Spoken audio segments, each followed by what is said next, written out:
then you are reducing your general fund? No, what we're doing is currently for this year we have a 10-cent building fund. Our general fund levy is 95 cents. We can go to $1.05. So we have a 10-cent building fund for repairs, that kind of stuff. So what we're going to do is cut our building fund that goes into the district by 8 cents. We're going to leave 2 cents for the building fund to generate, for the grade school and any other repairs we have to do. So in that, we're actually, I don't know how I want to say this, taking 8 cents of the building fund and putting it towards the bond issue. How long will you be able to do that? That depends on where our general fund goes. If our general fund, say, goes up to 97, we may, if we leave that 8 cents on the bond issue, we may have no building fund to generate for other repairs. So you're telling, this makes me believe that 11.4 cents will be the levy in 20 years. Is that correct?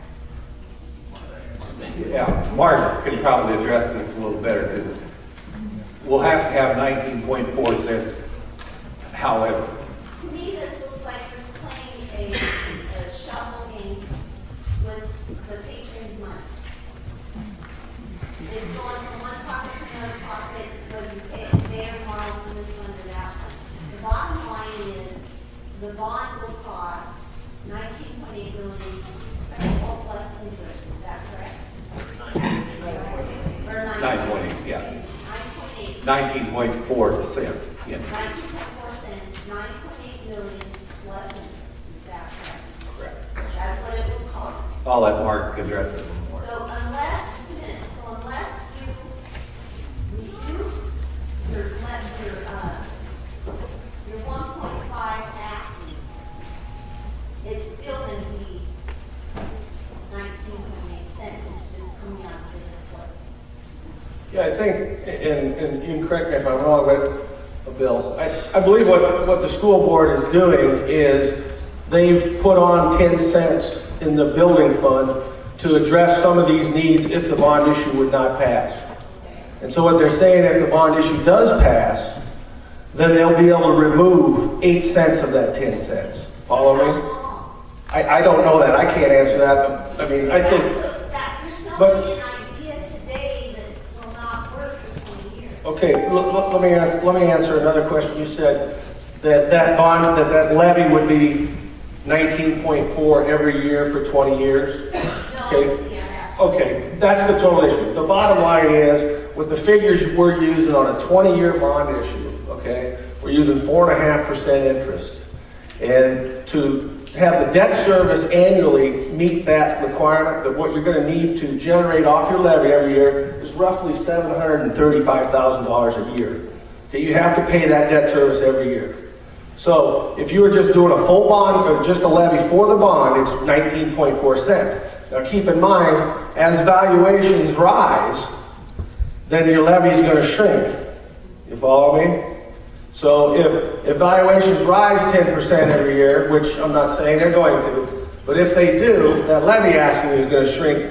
They work in opposites, okay? So that, you have to keep that in mind. So it's not safe, it's not fair to say that it'll be 19.4 cents for 20 years. But it's not fair to say it's going to be 11.4 cents for 20 years either. I guess you could make that argument. I think this is the plan the school board came up. I don't want to speak for them, but I think they'll have to address that. I just wanted to clarify that the 19.4 cents is projected at this time, but as valuations increase, which I would assume 20 years from now, I would think valuations would certainly increase, that levy asking will shrink. So keep that in mind. Oh, Mark. Ellen, there's no certainties. We give the best laid, projection we can, just like us as farmers, we have to give a cash flow to our banker. We don't know what the corn price is going to be, but we have to lay out the best projection we can. Well, right now, we know if this bond issue does not pass, we will continue levying 10 cents to cover, piecemeal these repairs together as well as we can. So that's a fact. We will continue to levy as much as we can into the building fund to try to do this if it does not pass. If it does pass, we will reduce it by 8 cents starting out, and our plan is to continue doing that. We thought about reducing it 10 cents, but we did not feel that was feasible. We need to leave that 2 cents in there to take care of some repairs. I mean, we could go even further to say if the bond issue does not pass, as a board, we can pass a 5-cent levy to cover like heating issues and different things like that. And that would probably have to happen. There again, we would be piecemealing together because we wouldn't have the money up front to do it right. So you could take it a step further and say that you will pay another 5 cents if the bond does not pass, which in essence would leave you with 6 cents more you'll be paying net if the bond does not pass, or if the bond passes versus if it does not. I'm just trying to say there are no absolutes. Like Mark said, if the valuation goes higher, then your levy could go down, lower it could go up. Right, but again, I feel that would it take 20 years to cover those costs? I feel that you're putting a scare tactic spin on this that is unnecessary. Absolutely it would. Because it's much less efficient to do those repairs if you cannot do them all at once, if you have to keep going in, tearing into that building a little bit at a time. Yes? Andrew Memon, KNLB. Ellen seems to be asking a question that you have no answer to, which, I can understand that. If we move on to some questions I think you can answer tangibly for us. What would you say to citizens here in Ford that feel like the school board has kind of gone through this under a cloak and dagger up until this point? You're disclosing all this to us now. What would you say to those people to try to bring them back in so they're not, saying, well, because of the way you did it, we're just going to vote no? What would you say to those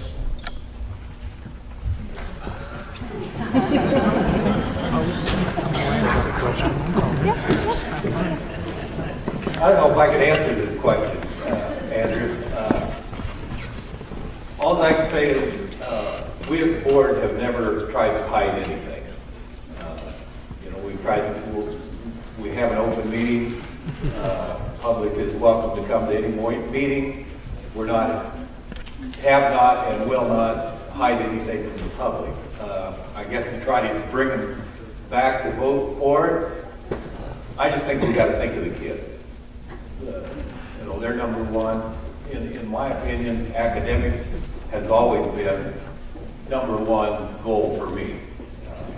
I know that's probably not answering your question, but I don't know how else to really do that. Community input, one meeting. We have had community input. When was that meeting?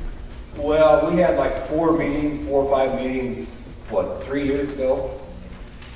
But nothing since then, and, you and I spoke earlier, reality may be reality, but perception is reality. Understand that. And right now, there are folks that see that you kind of maybe gone under the radar.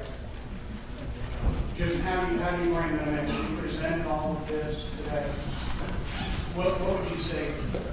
In that 3 year period of time, what we were doing, like there again, it was all out in the public, but we were meeting with the architects numerous times, sending us information, we'd get together and maybe we didn't agree with what they did. But I think it's been out in the open. I'll make one comment on that. On one of our meetings when we were and asked at the time the